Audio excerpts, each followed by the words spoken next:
Hi everyone and welcome to this new video. We're finally going to be doing a new period for this one. We're moving into the 18th century. For this project I've decided to make a costume from one of my favourite films, which is The Slipper and the Rose.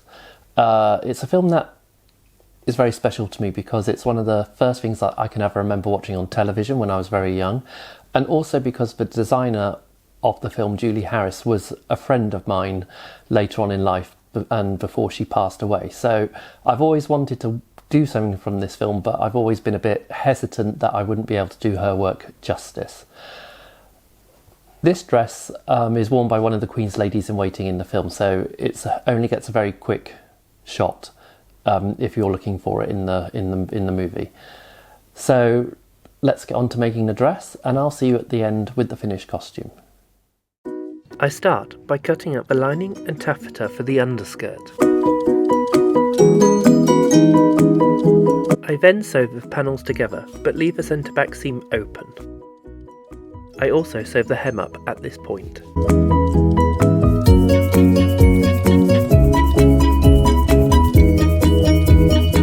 I then move on to marking, cutting and gathering the frill for the underskirt.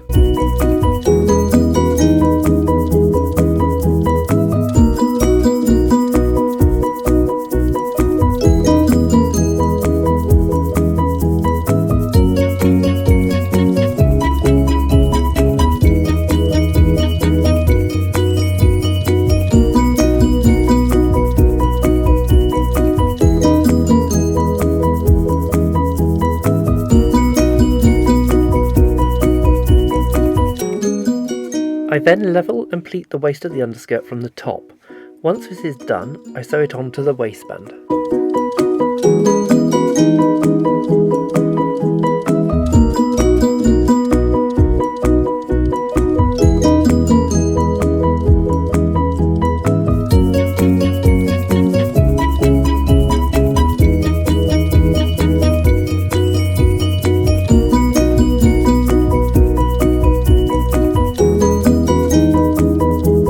Next, I move on to cutting out the backing fabric for the bodice.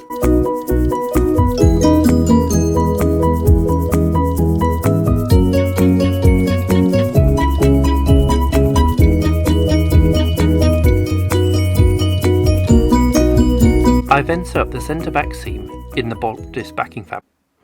So here I have the back of the bodice. What I'm going to do next is to lay the lilac taffeta on top and create the pleats on the back of the bodice that go into the skirt. Once the taffeta has been pleated onto the backing fabric, I sew the pleats down by hand using a prick stick. Now that I've sewn the cut-through pleats into the back of the bodice, what I'm going to do now is I'm going to cut around the backing fabric to give me the shape, and then obviously grade up to cut the skirt. And none of the excess that I cut off will go to waste, because this will be used in all of the trimmings that go onto the dress, so that I don't waste anything.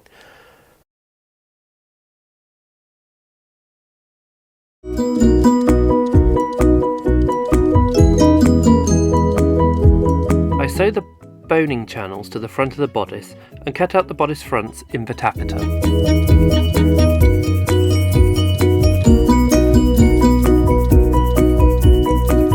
I hand sew the facings in place and then machine the shoulder seams together.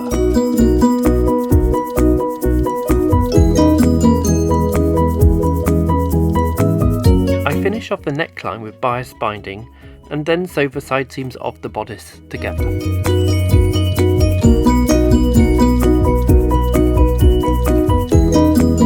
For the stomacher, I sew the boning onto the backing fabric.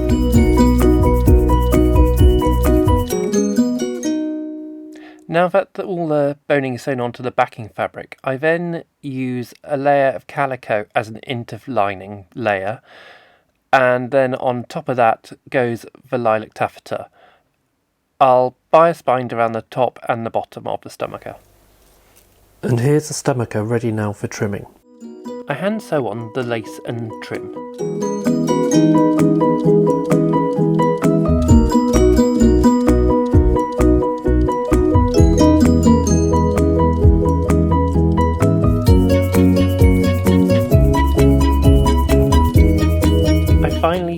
cutting out the sleeves. I sew bias to finish the hem and sew the sleeve seam up.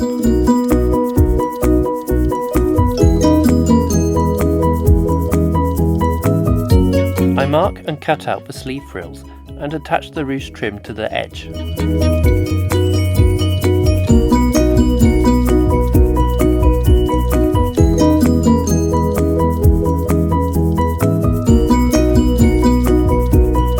I then sew it onto the sleeve and cover the join with more ruche trim.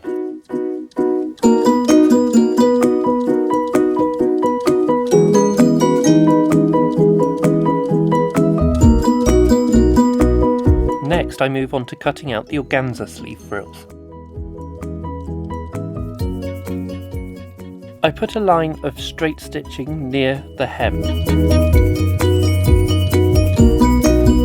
I then fold on the stitch line and zigzag over it to finish the edge. Next, I sew on the lace trim onto the edge and put the gathering threads into the top edge.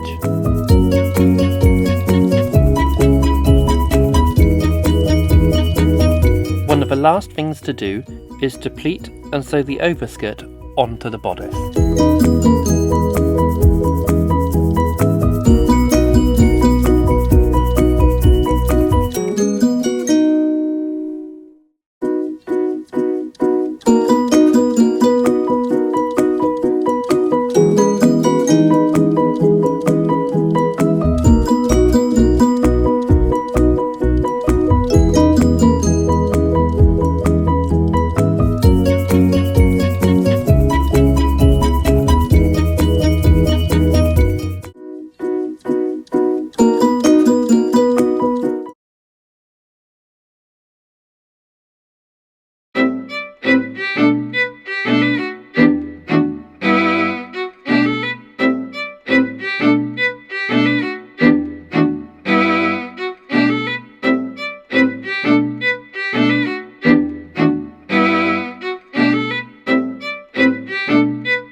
And here's the finished dress.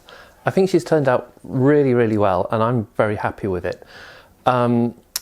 This is the first time in about 10 years that I've actually made an 18th century dress, so I'm very pleased with the outcome. The dress fastens in quite an interesting way, which I'm going to show you. It fastens down the centre front with hook and eyes. The stomacher then fastens over, and then the dress fastens over the top of that as for a concealed entrance. I'd like to thank my patrons for their continued support of this channel and for making projects like this possible. If you have a favourite dress from The Slipper and the Rose, please let me know what it is, and maybe I'll consider making some more of the costumes from this film in the future. Thanks again for watching, and I'll see you all again very soon.